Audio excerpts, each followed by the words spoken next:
किसी नदी के किनारे एक बहुत बड़ा पेड़ था। उस पर एक बंदर रहता था। उस पेड़ पर बड़े मीठे फल लगते थे। बंदर उन्हें भरपेट खाता और मौज उड़ाता। वह अकेले ही मजे में दिन गुजार रहा था। एक दिन एक मगर उस नदी में से पेड़ के नीचे आया। बंदर के पूछने पर मगर ने बताया कि वो वहां खाने की तलाश में आया है। इस पर बंदर ने पेड़ से तोड़कर बहुत से मीठे फल मगर को खाने के लिए दिए। इस तरह बंदर और मगर में दोस्ती हो गई। अब मगर हर रोज वहां आता और दोनों मिलकर खूब फल खाते। बंदर भी एक दोस्त पाकर बहुत खुश था। एक दिन बात में मगर ने बंदर को बताया कि उसकी एक पत्नी है जो नदी के उस पार उनके घर में रहती है। तब बंदर ने उस दिन बहुत से मीठे फल मगर को उसकी पत्नी के लिए साथ ले जाने के लिए दिए।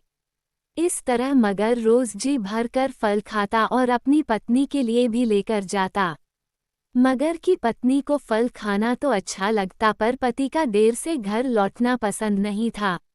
एक दिन मगर की पत्नी ने मगर से कहा कि अगर वह बंदर रोज रोज इतने मीठे फल खाता है तो उसका कलेजा कितना मीठा होगा। मैं उसका कलेजा खाऊंगी। मगर ने उसे बहुत समझाया पर वह नहीं मानी। मगरमच्छ दावत के बहाने बंदर को अपनी पीठ पर बैठाकर अपने घर लाने लगा। नदी बीच में उसने बंदर को अपनी पत्नी की कलेजे वाली बात बता दी।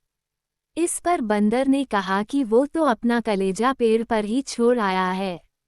वो उसे हिफाजत से पेड़ पर रखता है, इसलिए उन्हें वापस जाकर कलेजा लाना पड़ेगा। मगर बंदर को वापस पेड़ के पास ले गया। बंदर छलांग मारकर पेड़ पर चढ़ गया।